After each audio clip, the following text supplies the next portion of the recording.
তুমি পুখুৰীত সাঁতুৰিব নোৱাৰিলেতো গছতো উঠিব পাৰা নহয়, হয়নে নহয়? এটা কাম নোৱাৰিলে মানুহে অন্য এটা কাম কৰিব পাৰে। গতিকে গুৱাহাটীৰ বানপানীৰ সমস্যাটো এটা তাৎক্ষণিক সমস্যা, ই অল দ্য টাইম হৈ নাথাকে।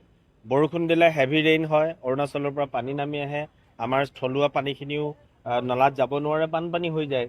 গতিকে সেইটো 2-3 ঘণ্টা থাকে, তাৰপিছত শুকাই গুচি যায়। সেই 2-3 ঘণ্টাতে মানুহে জ্বলা কলা খাবলগীয়া এটা অৱস্থা হয়, যিটো অবাঞ্ছিত, আমিও নিবিচাৰোঁ। কিন্তু সমান্তৰালভাৱে সেই সেই যোৰাবাটত বানপানী হয় কাৰণে গ্ৰেটাৰ গুৱাহাটীখন উন্নয়ন হ'ব নালাগে তেনেকুৱাওতো কথা নহয়।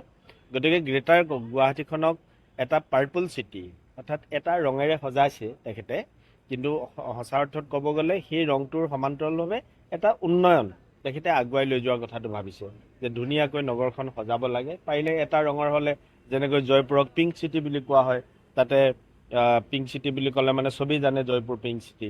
এতিয়া আমাৰ ইয়াতো যদি পাৰ্পল চিটি হয়, তো আমাৰ ঠিকনাটো বেলেগ ধৰণে বা পৰিচয়টো বেলেগ ধৰণে হ'ব। গতিকে সেই পৰিচয়টো এটা সুকীয়া কৰি আমাৰ যিখন নগৰখনক আগুৱাই নিবৰ কাৰণে তেখেতে এটা ধাৰণা আগবঢ়াইছে, সদনত তেখেতে ৰাখিছে, প্ৰদ্যুৎ বৰদলৈ ডাঙৰীয়া জ্যেষ্ঠ বিধায়ক। গতিকে আমিও আদৰণি জনাইছোঁ, তেখেতে এটা ভাৱনা ৰাইজৰ আগত প্ৰদৰ্শন কৰিছে। অনাগত দিনত চৰকাৰে সেইখিনি চেষ্টা কৰক, যাতে নগৰখনক সুন্দৰকৈ সজাব পাৰে। বিৰোধী দলৰ বানপানী নিৰ্মূল নকৰিলে যিটো কল্পনা সেইটো অবাস্তৱ বুলি কৈছে।